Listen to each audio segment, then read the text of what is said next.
Welcome back, mother lovers, to a brand new episode of Last Call at McLaren's, the best damn How I Met Your Mother podcast on the internet. How you doing, John? I am Josh. You know my name. God damn, you know my name. Say my name. I'm the one that knocks. You are the one that Wrong knocks. show, but still, I mean, you know. That's true. To answer your question that I was rudely interrupted on, I am doing great. Stoked to be back for the first time in weeks. It's true. It's true. Technically, we had an episode last week, but it was old. It was. We had recorded it a while ago. So yeah, you know, I guess we should, you know, address it a little bit. We did a little bit on that episode, but more stuff happened in the meantime. Oh yeah, man. You know, shit just keeps like.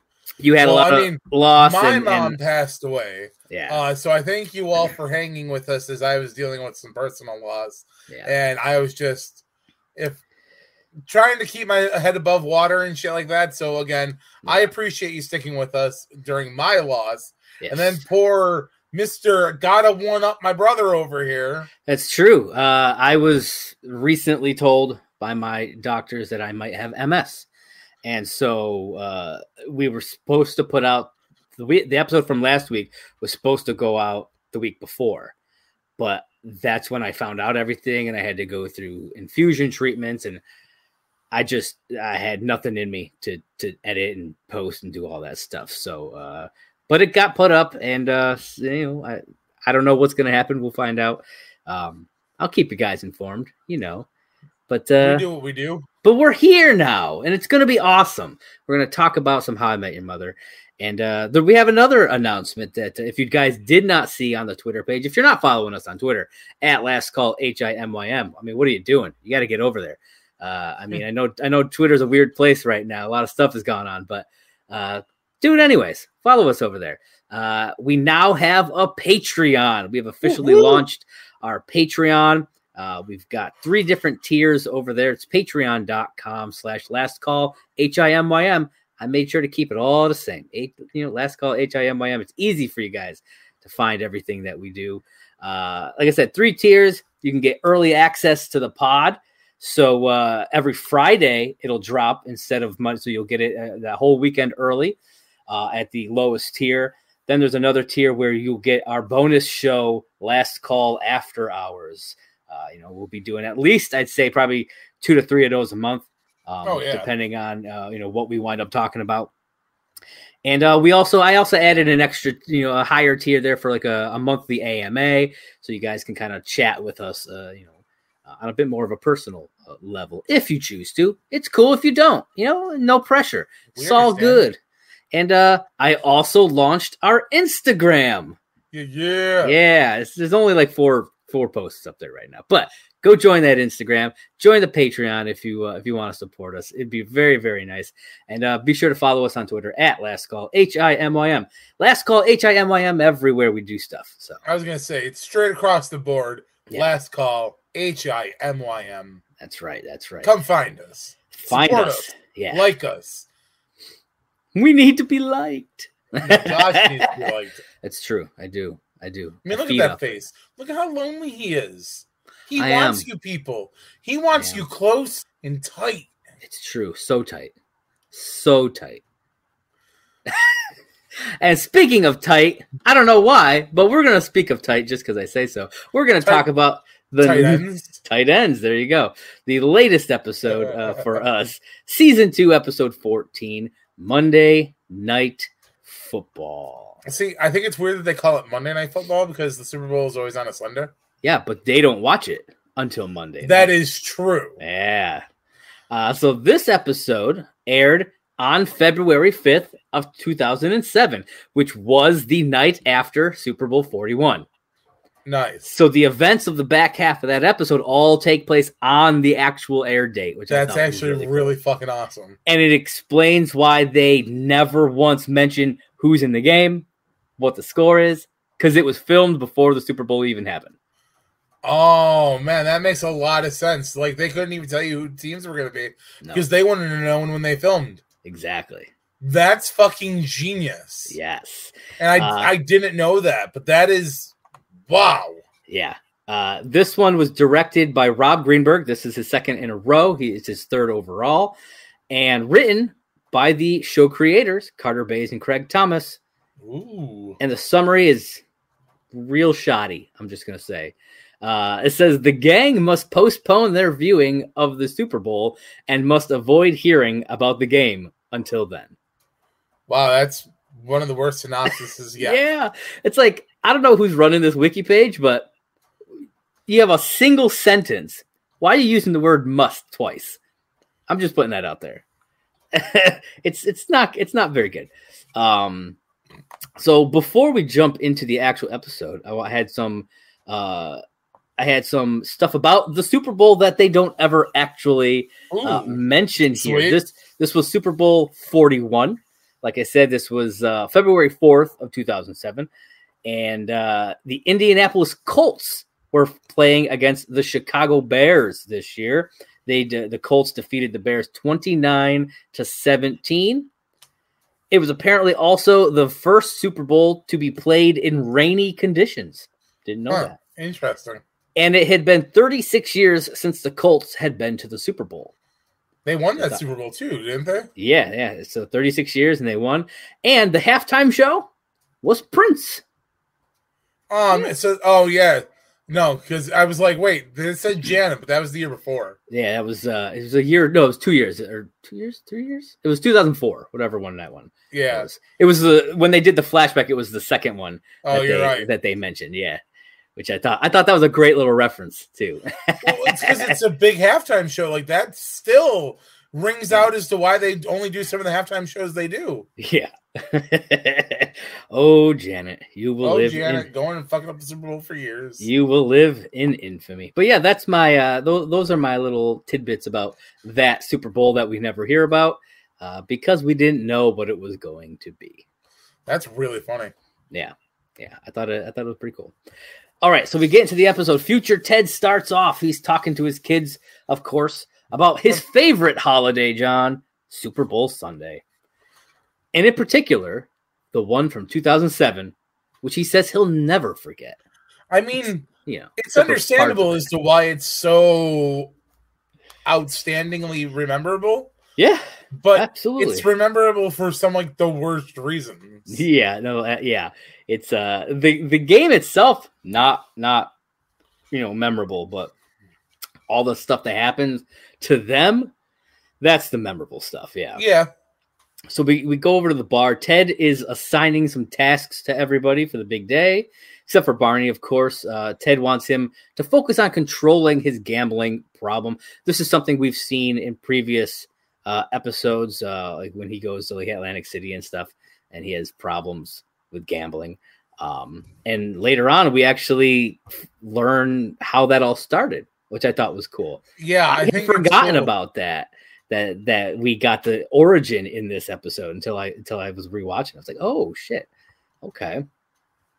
Ted is planning to get an epic chicken wing platter for the night.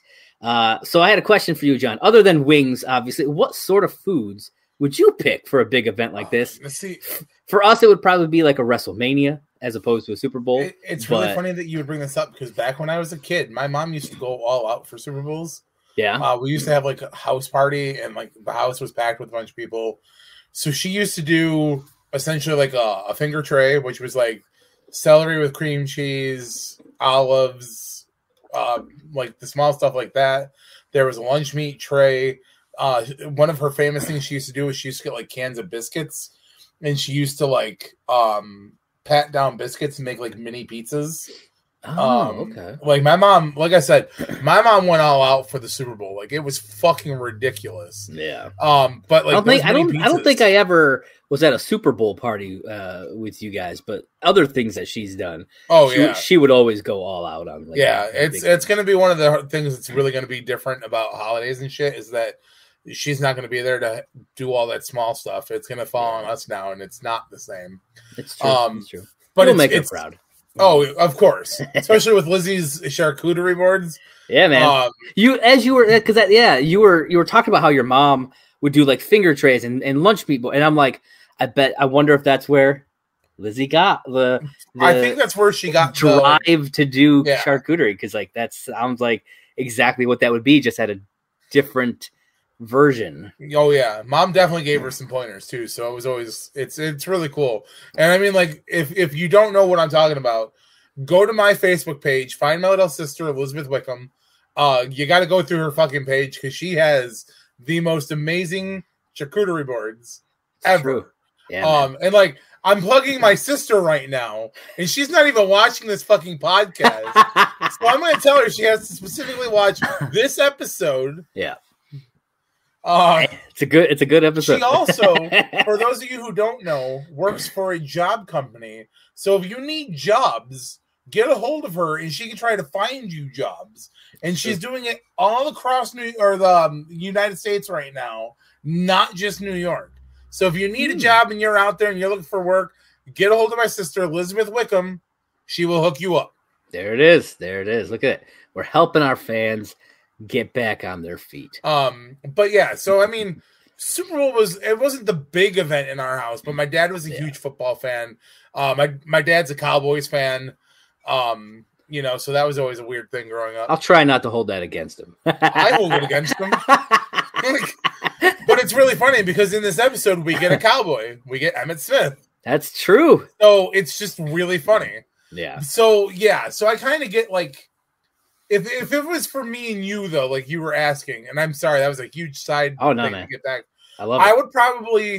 I would say probably Blaisdell pizza, chicken finger pizza, because I always loved the chicken finger pizza. It's true. Barbecue wings, because I love the pitted wings. Yeah.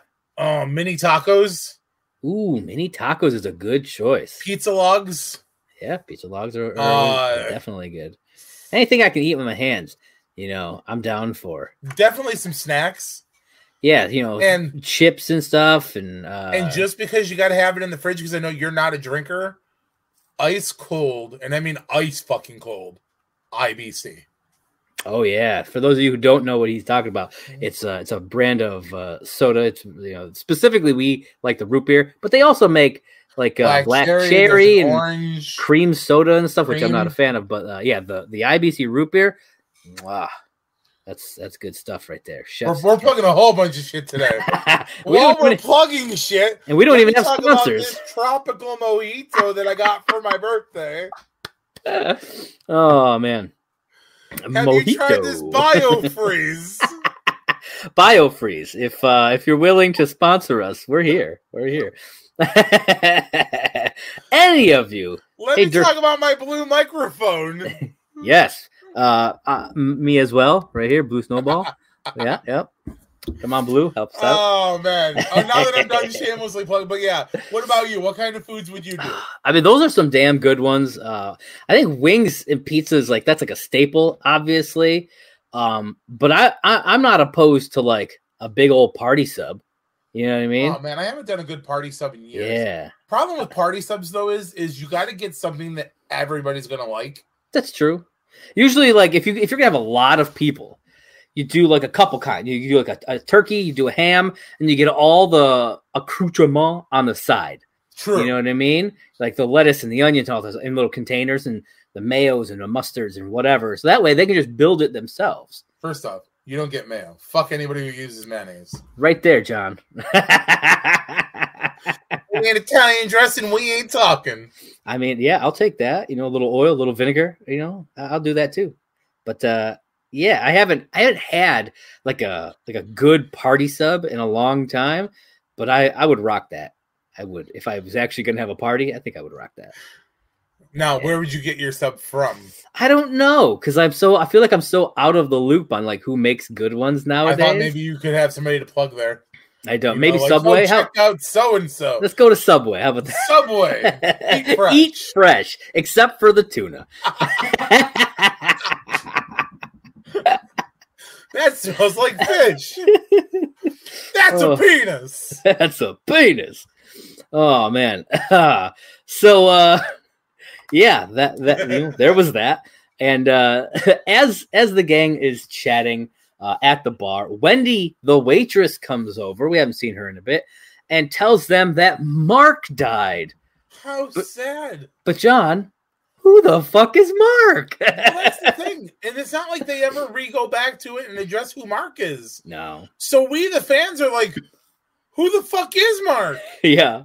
Like they see later on, they see him, they go to the funeral or whatever, and they're like, oh, but we never know. Like he is nobody that we know. No, and apparently, like, they're some of his favorite customers. Yeah. And they all must have stories because Carl at one point's like, oh, I'm going to go up to the bar. When I get back, I want to hear each and every one of your favorite Mark stories. Mm-hmm. And I'm like, that means they've hung out with this guy before, and yet none of them know who he is. Yeah, none of them.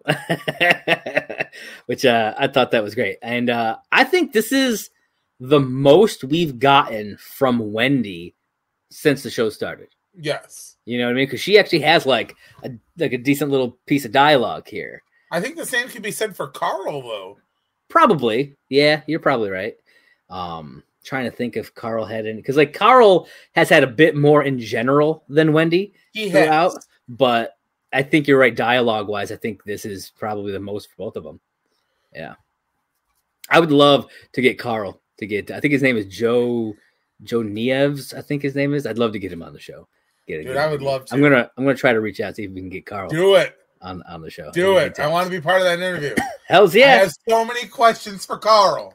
Yeah, I'll have to see if I can. True or false? Get his info. You're a vampire. You're a vampire. Has it ever been confirmed that you, in fact, are a vampire? So Carl, then we see him, speaking of Carl, he kicks somebody out of the bar for saying that they can't make it to the funeral because they're going to be watching the Super Bowl, the exact thing that the gang was talking about doing. Yep. And because of this, they reluctantly agree to attend the funeral. Now, here's the thing that gets me. So that means somebody died, and they almost immediately had the funeral. Yeah. Almost immediately. That is kind of unheard of. Yeah. I feel like I don't know, because like they hadn't heard about it, and you would have thought that like they would have, like maybe like Wendy or somebody would have said something prior to you would think so. The day before the funeral. But yeah, so I'm assuming it was just recent, like within days, They could have kept him on ice for a week. I'm just saying. I had the funeral on Saturday. Come on. Or in the morning. Why is it a 6 p.m.? Why is it like a 5 p.m. Funeral? What's going on here? So here's how you do a funeral like that. Okay. You play the Super Bowl at Mark's funeral, and you serve refreshments out of his chest cavity because he's already a cold one. I got real dark real quick. He's the life of the party, but he's not. All right, folks, join us on Patreon for more crazy thoughts like that on Last Call After Hours. Patreon.com/Last Call HIMYM. Oh, man. Oh, damn. That was yeah, so then the next day is when the funeral is. They're getting ready for the funeral. It's like 4:30 in the afternoon. They're all, they got their suits on. Ted wearing a purple tie. Yeah, I saw that. Which I thought was a nice little touch. Ted is preparing to record the game. He and Marshall even say a prayer to the TiVo gods. And TiVo is one of the earliest versions of the DVR. If you don't know what a DVR is, well, I got nothing left for you. The digital video recorder.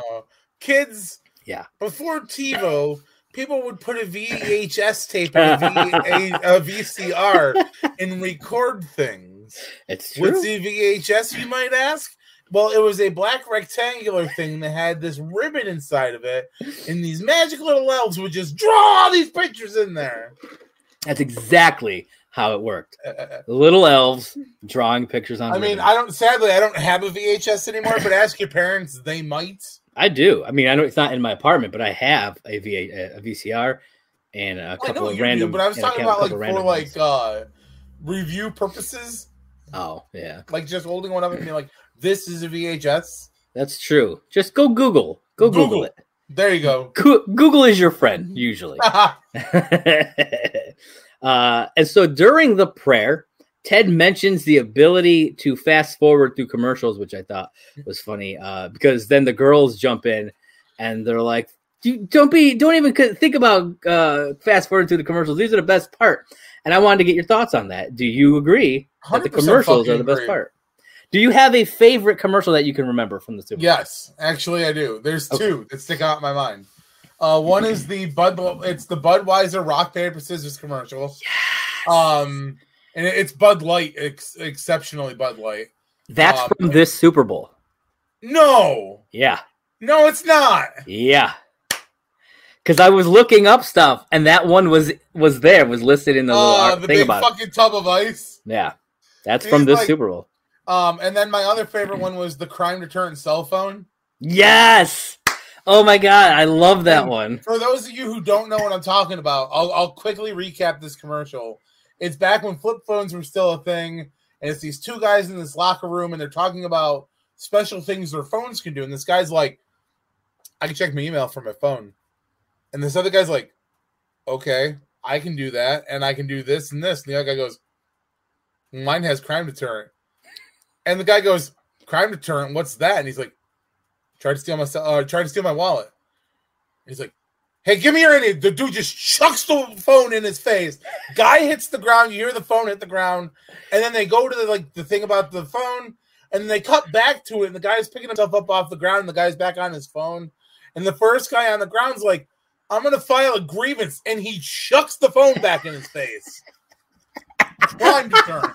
Oh, it makes me laugh just like you describing it, envisioning it in my head. It lives in my head rent-free. I so see this commercial all the time. It's so good. I'm like, oh my god. Oh man, I had forgotten all about that until you said it, and holy shit, it's such a good commercial. My mom used to love the Budweiser Clydesdales. That's what she watched the Super Bowl for. That's classic. That's classic. Then the frogs, of course. Oh god. From back. Yeah. Bud Light.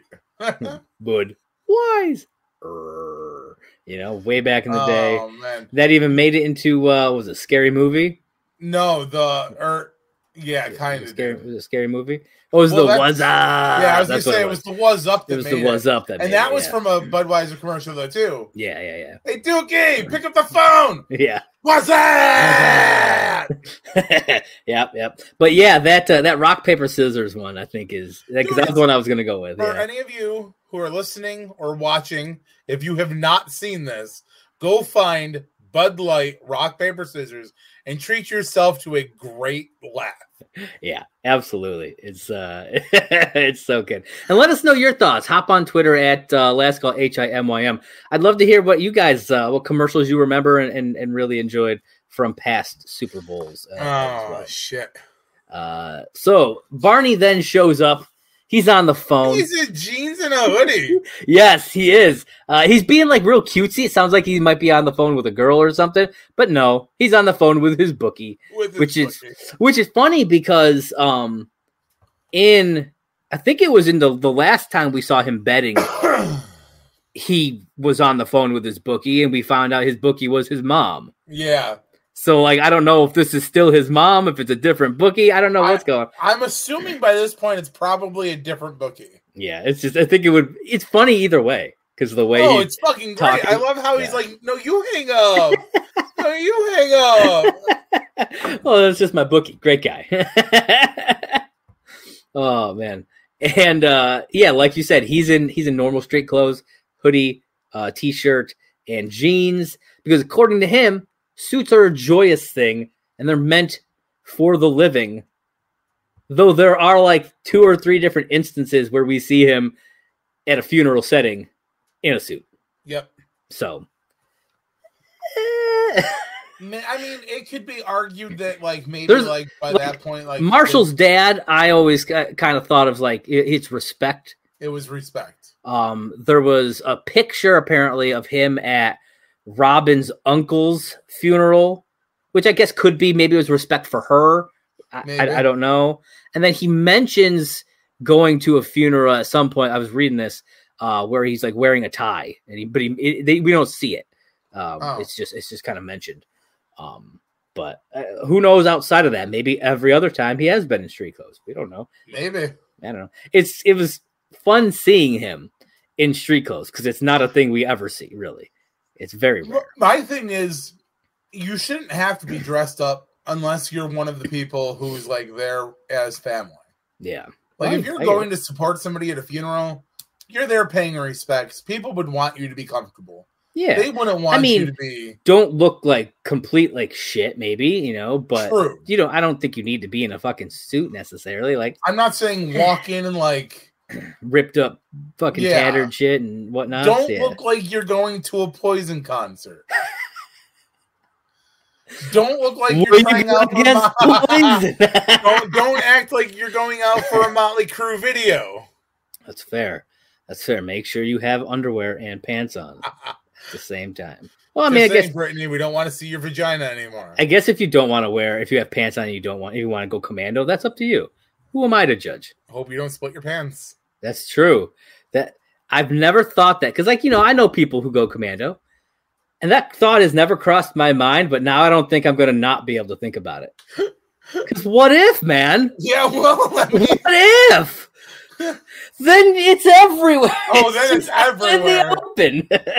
You're like, my hang dang is hanging in my hang dang. Because, I have on numerous occasions throughout my life ripped my pants. Yep. And if I hadn't been wearing underwear, my hang dang would be all over that thing. All I'm saying is I had one specific moment when I was at work one time where I ripped out my pants so bad that I ripped it from one part of the seam all the way around to the other part of the seam. Damn. On the inner thigh. Yeah. Had I not been wearing boxers that day, absolutely my shit would have been out. And I thought myself, like I was like, I'm going to go to my car, I'm going to go home, these jeans go automatically in the fucking trash. But in my head, I was like, God bless the fact that I was wearing semi-new boxers. That would be a whole nother story. So then at the funeral, they finally see Mark, like we said, and they realize who he is. And their reaction just cracks me up because they're just like, oh, and everybody just like looks at him. They're like, and they're like, oh, as if that's gonna cover anything that they just did. Right. Like, sorry guys, you're busted. Oh, so busted. Capital UST. Yeah. And so at this point, I think it had said it was like 5:45. Yeah. And so the game is about to start. It's like because they said it started at 6, and so they're making a plan to like have a little short mingle and then get back to the apartment by 8 o'clock. But then they cut to the next scene. And it's like 2:30 in the morning, and they're all still at the bar listening to Carl tell stories. Yep. Robin makes the joke that she's got to be at work in one Super Bowl. In one Super Bowl, yep. And it's like, I understand, hanging around and kind of commiserating with people, but like, it's fucking 2:30 in the morning, Carl. Let people go home. Right? Like not everybody's a fucking night owl. Maybe next time have the funeral at like 11 a.m. instead of at 6. Yeah. And then people can do that and then head home at a decent freaking hour. Like, I've never been to a funeral that late in the day. All the ones I've ever been to have been earlier in the day. No, I went to one in the evening. It was 8. It was at 8 p.m. Oh, geez. It was when Manny passed away. Oh, okay. I've been to like a what's it called? Like a viewing or a wake. Yeah. But not like a full out funeral. Oh no. Well, I guess you're right then. Where it was where you can just like kind of pop in, pay respects and go. Yeah. Kind of a thing. Yeah. As opposed to a full out funeral where like you're there for the duration of it.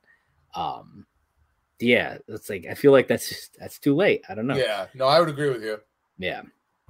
And then even though they will be watching the game the next day at this point, because like I said, it's 2:30, it's already Monday. Ted is determined to keep their tradition alive. They are going to hold off on getting spoiled and everything. They want to do it together because that's a thing that they've been doing for the last few years. Tradition. Yeah. And something occurred to me while I was watching this scene. It's 2:30 in the morning, right? The Super Bowl's already happened. Their plans to watch it out the window. Yeah. I have to assume Ted did not pre-order those wings. See, I was thinking about that when he goes the next day and gets them. Because, like, it's the Super Bowl. Are you really going to risk just going, just like at last minute, be like, yo, let me get the big platter of wings? Right. Like, that seems a little risky. Unless he had them ordered and like called and switched his order time. Maybe, yeah, it's possible that he's like, yeah, we're not going to be able to get them. Can we switch it to tomorrow? We don't see any of that, so no, you kind of just have to assume. Part of me just believes Ted has the balls to think that he could just order it whenever he wants. Because I feel like Ted Mosby. I feel like Ted would do that, and we've both worked in places, you know, that. Dude, I used to be a wing guy. Exactly. I'd have fucking killed him. Yeah. Listen, not to preemptively state something that we will learn later on, but Ted Mosby is a jerk. .com. .com, man. Frickin' com. Kids, if you don't know what a .com is, get off the fucking internet. It's true. That's very true. So then we get some flashbacks to some past Super Bowl parties where apparently they've only been doing this since 2003. Yeah, their first one, they were watching in 2003, and this is where this was Super Bowl 37, and this is where Ted decided this was a tradition that needed to start. Drink, and we get to see Lily's not great wig. Yeah, again. Yep, I gotta say now that I see it, I don't think I can unsee it, and I'll probably point it out every time it pops up, just because it's like, oh, that's a wig, man. Oof. Sorry, Lil. Not great. And so then the next year, which would have been 2004, which was the Janet Jackson one, this is where Marshall sparks Barney's gambling addiction. Yeah. And he doesn't think anything of it. He's just like, hey, you want to bet $1, whatever. He's just, because Marshall doesn't think anything of it. It's just, well, first he bets him 50, and Barney's like, I ain't betting you $50. Yeah. And Marshall's like, fine, $1. And then, like, of course, Barney wins. He's like, oh, here you go. And Barney's like, oh. He's like, oh, this feels great. I get to keep this? What else can we bet on? And you just see it. It's starting, man. And then the next year, it just gets worse. Well, technically, no, I think it's the next one that they show. It's 2 years because it's 2006. And Robin is now in the group at this point. And Barney, he's trying to bet like $500 with Marshall. And Marshall's like, I'll do 50. And that's when Robin comes in. She's like, I'll take that action, but make it a grand. I'm like, God damn. Like, she is a hardcore enabler here. Well, let's not forget, though, at this point, they don't know she's a former pop star. That's true, too. She's probably, they don't really ever go into that, but like, she has to have at least some. No, cash. They do. They go into it at the end of the show. There's the scene where it's the episode during the wedding weekend, and Barney's drunk, and he's like, I'm only something about marrying Robin because she's rich.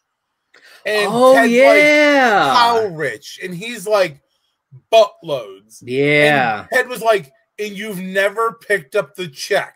Yeah, you're right. I totally forgot about that. Yeah, because like up until that point, it's never mentioned. Yeah. But it makes sense. It does make sense. That's one of my favorite moments from that weekend, because Barney's like, he blows her spot, and then Ted's like, and you've never offered to pick up a tab at the bar or anything? Yeah. And she's like, well, it's Barney, And so, like I said, they make a pact to watch the game the next day to avoid all the scores at all costs. And then we get into a series of situations. Yeah. That are going around for all of our characters. We start off, we got Ted deciding to work from home to avoid any spoilers and whatnot. And then Barney comes bursting in and tries to handcuff himself to the radiator. Well, he does handcuff himself to the radiator. Technically. We do find out later on that, I mean, all he had to do was slip. Well, yeah. But he does technically handcuff himself to the radiator. That is true, yes. With no bathroom plan, though.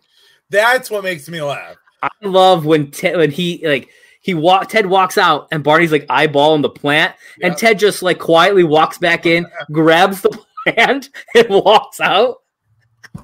Because he knows what Barney's planning to do with that plant. Yep. I'd piss in the plant too. That's true. Robin, however, is having a bit of a harder time because she's, working at the news station.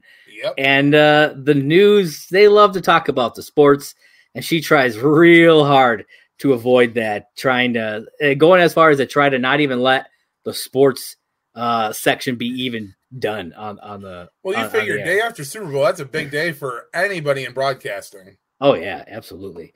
And we get to see Lou the Weatherman here. So if you guys remember Lou from the episode Mary the Paralegal, he was Lou the Vampire, or Vampire Lou, I think is what they called him. And now he's the Weatherman. I don't know if he was also the Weatherman while he was Vampire Lou, or if he's Vampire Lou also now, like if he does them both or not. That'd be kind of cool. But I love that it's not just the same actor, it's the same character. Just doing what I think is cool is that we get a first time appearance for a character that comes back later on in this segment. Yeah. And that is during the Lily Marshall part of the segment. Yes, we do. While Marshall decides he's going to go hang out with Lily at school to avoid everything. Yep, for show and tell. Because she wants to show up Sally and her one-eyed goldfish. He starts getting picked on by this little boy named Doug. And I think it was really cool because that's where I was like, at first I was like, do it, Doug. And then I was like, wait, Doug. And then I realized that little boy is the little boy of one of Robin's future boyfriends that Lily sets her up with. Yep, it's season 3. I think it's like episode 4, so it's like early in season 3. It's Robin's short-term boyfriend, George, is his name.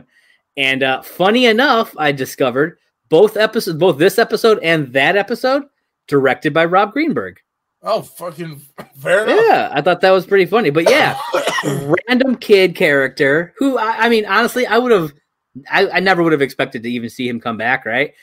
Pops back up for a completely different reason, which I thought was really cool.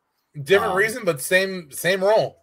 Same role, same kind of douchey attitude. Well, I mean, you're not going to change the kid's personality for that. I mean, they could. Are you my new mommy? I mean, shit. They use a kid twice in this show. What's his name? The one Grant?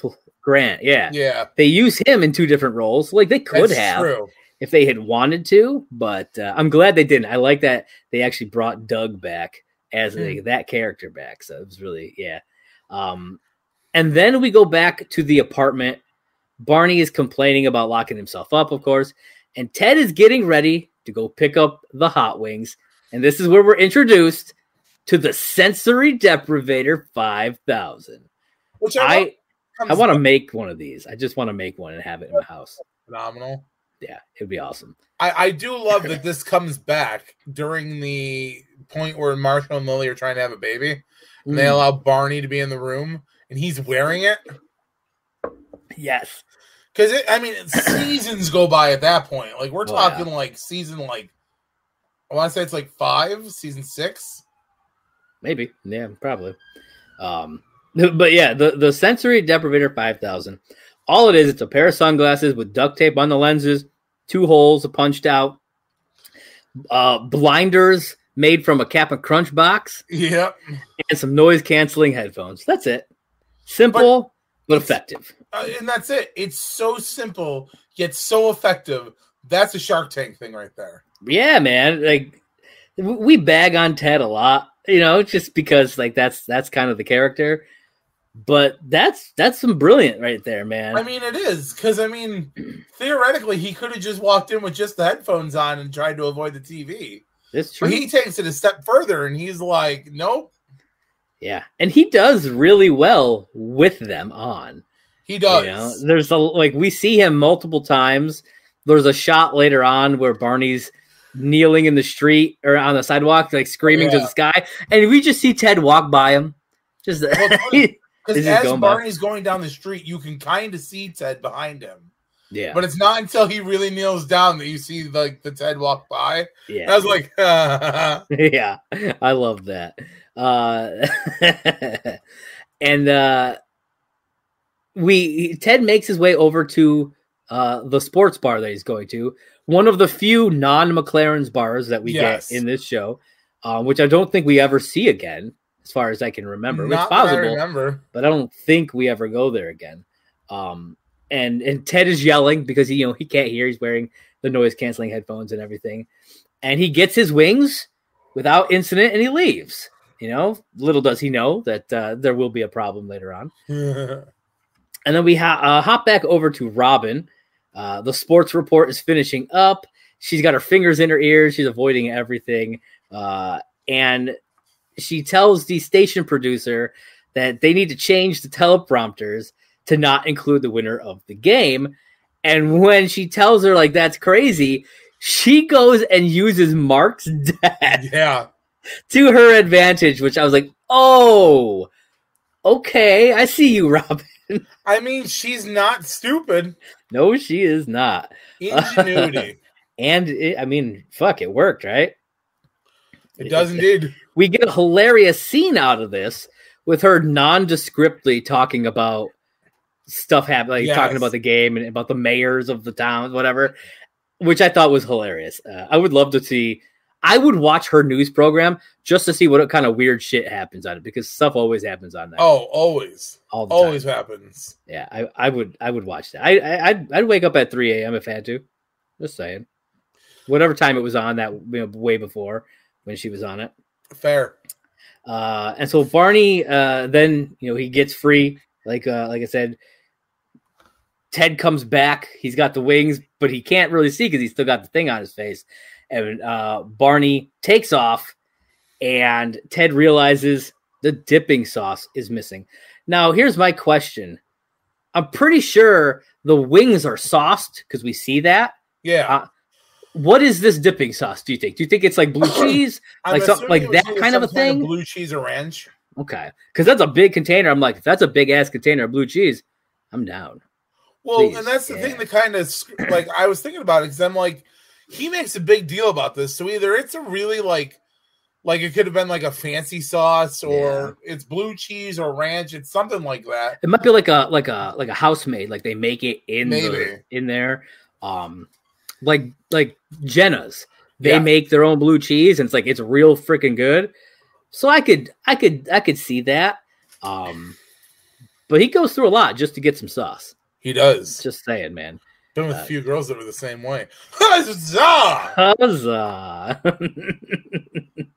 And so then we finally go back over to the school. It's been a bit. Doug still torturing Marshall.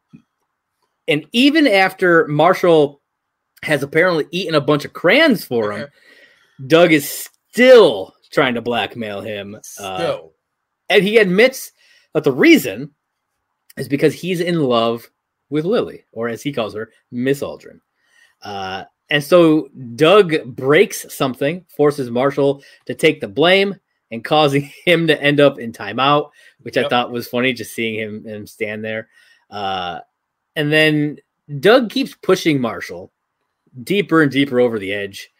And Marshall just finally gets fed up, grabs like a Capri Sun, and just soaks Doug's pants with it, making him look like he peed himself, which I thought was a perfect way to deal with this kid. Oh, it was a total Marshall thing though too. Yeah. Because then Marshall's like, do you want me to tell all these kids you wet yourself, or do you just want to like quietly go change your pants? Yeah. First off, they're out of that grade range where they're bringing extra pants to school. I think he specifically says go dry off. Oh, he does. How long is that going to take? Even he's just in there. Like, do they have a blower, like a like a hand blower? I don't know. Right. And I think it's going to be sticky. It's juice. Yeah. It's not like it was water. That's a Capri Sun, man. And he demands his money back and his pudding snack pack. I mean, in all fairness, snack packs are the bomb ass, How's yeah? What is your ideal snack pack? Ooh, flavor? chocolate vanilla mix. Chocolate vanilla mix. Nice. The kids would say it's fucking mint. Fucking mint. Yeah, I mean, I do love a classic like vanilla, but I've gotten into the Hershey, the Jello brand dark chocolate one. Don't you ever bring Jello up when we're talking about snack packs. Oh, it's so good. It's so good, man. So good. The only problem I have with the Jello brand ones is you have to refrigerate them. Yes. Like the actual snack pack brand, was it Hunt Snack, whatever it is. Yeah. They're shelf stable, so you don't have to. And I didn't realize that. And so like I had some Jello ones in a bag, and I was like, oh yeah, and I'm like, why do they look so weird? And I realized I was supposed to keep them in the fridge, so I was like, well, I'm not eating these. Would have been funny if you're like, I'll risk it. I thought about it. I'll be totally honest. It was a bad choice. It did cross my mind. But yeah, I felt the risk did not outweigh the possible punishment. Yeah, fair enough. Because you never know what's going to happen. Then we see Barney running around, trying desperately to find out who won the game. No one seems to know, not even former Dallas Cowboys player Emmitt Smith, who he runs into. Here's your trivia for the day. Let's test that knowledge. Okay. Emmitt Smith, former Dallas Cowboy. What number was his jersey? Was it 23? Close. Okay, what was it? 22. 22. Okay. I mean, I may not be a Cowboys fan, but you got to give respect to Emmitt Smith, man. You know what I mean?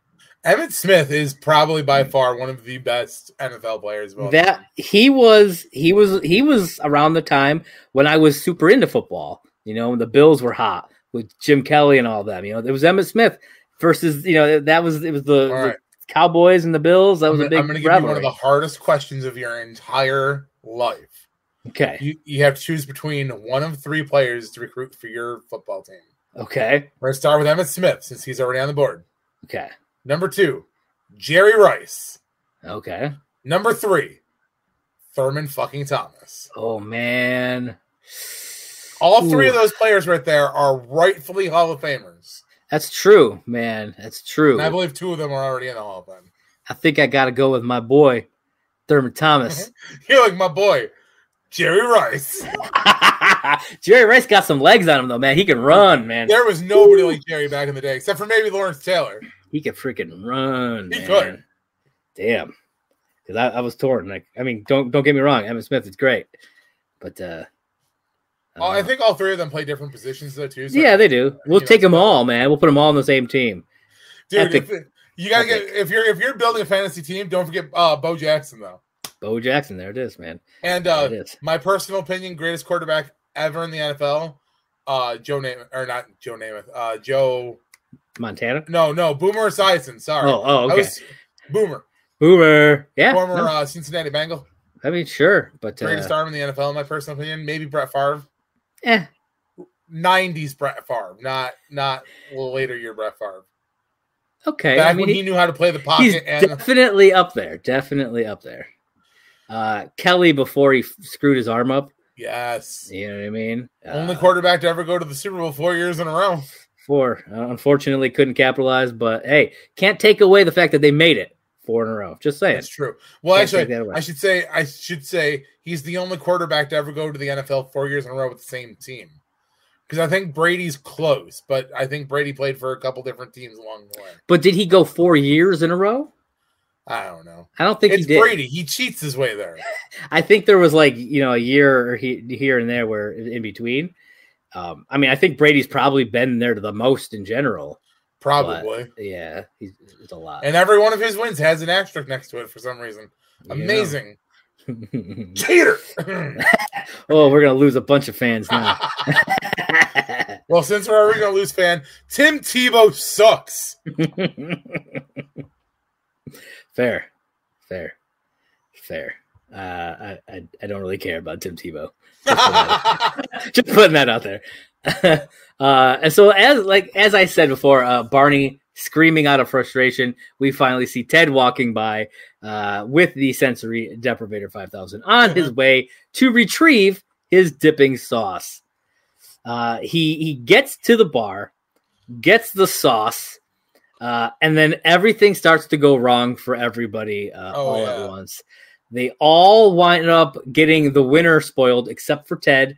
Yep. Somehow Ted manages to make it through this part of the day. The only bad thing that happens to him is he slips on the cue ball and falls down the steps. But saves the dipping sauce. I don't know if that was actually Josh Radnor taking that bump onto the steps, but damn, that was a hard hit to the steps, dude. That was. Like, ow.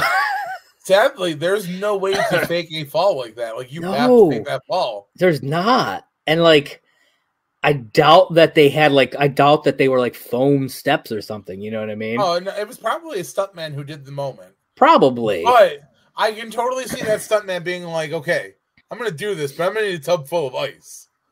Like, yeah, because you're going to mess your back up. That's going to hurt. Like, I watched it. Every time I watched it prepping for this, I cringed when that happened. It's like, because we've, as former wrestlers, we took our fair share of crazy bumps and things. And I don't recall this. Wrestlers, you say? My memory is a little foggy here. I have a little chunk of black period. It is John's famous black period. There it is. But he saves the sauce, John. He does. He saves the sauce, and he's excited about it. And then we get back to the apartment. The gang gathers to watch the gang. No one's telling Ted that they already know. And I don't think Ted actually ever finds out. I don't think that Ted finds out that they knew. Because no, they don't really tell. They don't say anything. No. And like you said, Barney comes in, and he goes to Marshall's room to do this, which I was like, oh, okay. He's just walking randomly into Marshall's room to yell because he lost all the money that he bet. All that money. And this, obviously, everybody can hear it, spoils the game for Ted. And Ted almost gives up. He's like, well, why should we even bother? But everybody kind of rallies around and gets him to, to still enjoy the game, hanging out with one another, drinking beers, eating wings, enjoying commercials, all that good jazz. And they start telling stories about their day. Future Ted says he doesn't remember who won or even who played, but he'll always remember that time together. And then we get the end of the episode. Barney goes through all the bets that he lost. He lost every possible bet that he could have had. And Ted's sitting there with him, and he puts on the sensory deprivator 5000 to drown him out to end the episode. And that, folks, was season 2, episode 14, Monday Night Football. John, what are your final thoughts on the episode? It's by far it's a cute episode.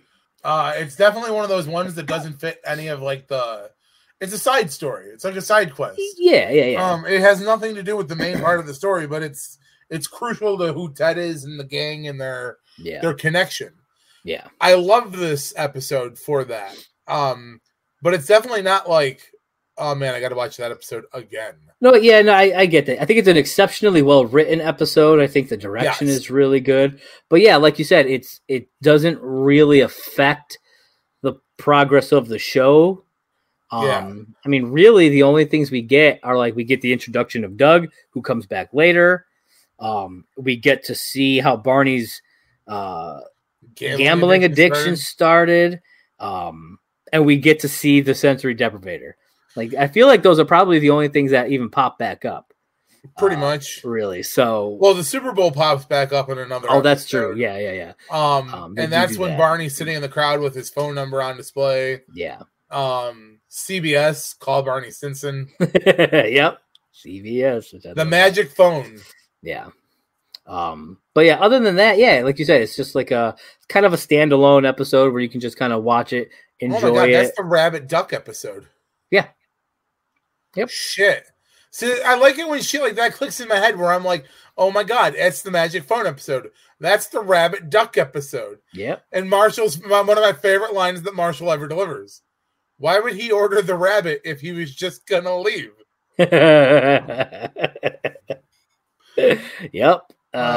Good episodes. I can't wait till we get to talk about that. That's down the road quite a bit. That is. But I enjoyed the episode. I thought it was really good. But yeah, again, like you said, just kind of standalone. Standalone. Which I'm okay with. I like standalone episodes because you don't have to get you can break stuff down, I feel like, a bit more sometimes, just kind of encased in its own self. You know what I mean? But Godsmack would say, stand alone. That's true. They would. And so it is now that time, folks. It is time. Vader time. Barney's blog. Suit up, bitches. That's right. All right. So this edition of Barney's blog is titled The Stinson Super Bowl Party Sportsbook. It was written on Monday, February 5th, and it makes me wonder, did he write it in the morning? I'm assuming probably, like prior to the funeral. Maybe. You know what I mean? Because he's not the complaining. Oh, yeah, you're right. So like so then when would he have done it? Just sometime in the morning on Monday. He just woke up sometime. Himself to the radio. Yeah, before he came over to Ted's on Monday. Yeah, that's probably because he's not complaining about losing money or anything in the blog. Okay. So I feel like it had to have been before the game and not after, or before they knew what happened with the game, and not after. So this one says, for a gambling man, Super Bowl Sunday is just like Christmas, but with cheerleaders. Traditionally, one can bet on anything from the coin toss to the final score. But for the seasoned gambler, betting on mere sports is an insult to the glory and splendor of Super Bowl Sunday. The real challenge is betting on Super Bowl parties. So, like the Santa Claus of the Super Bowl, I'm sliding down your chimneys and into your lazy boy recliners with my own Super Bowl miracle, the Stinson Super Bowl Party Sportsbook. Included here are 10 examples of bets you can make that will really liven up your own Super Bowl parties. Oh, boy.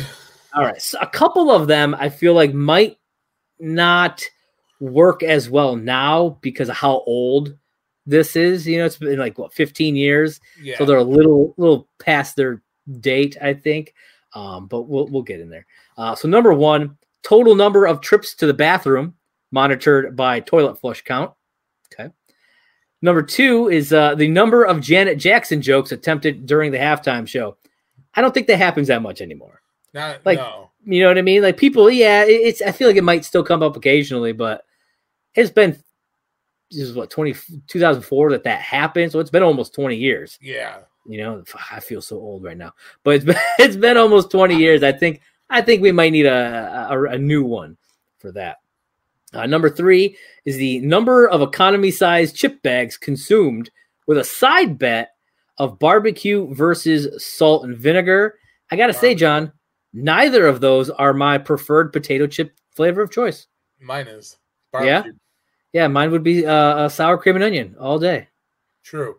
I've never been a salt and vinegar fan. Nope. I hate it. Never liked it. So if that was my side bet, I'm definitely not picking. I would rather drink a Pepsi bottle full of piss than eat a bag of those chips. Fair. Then number four is total weight gain from kickoff to finish, which I think is interesting because with that you would have to everybody would have to weigh in before and after. Oh yeah. In order to do that, and I think that actually would be kind of funny to clock. I think that would be hilarious.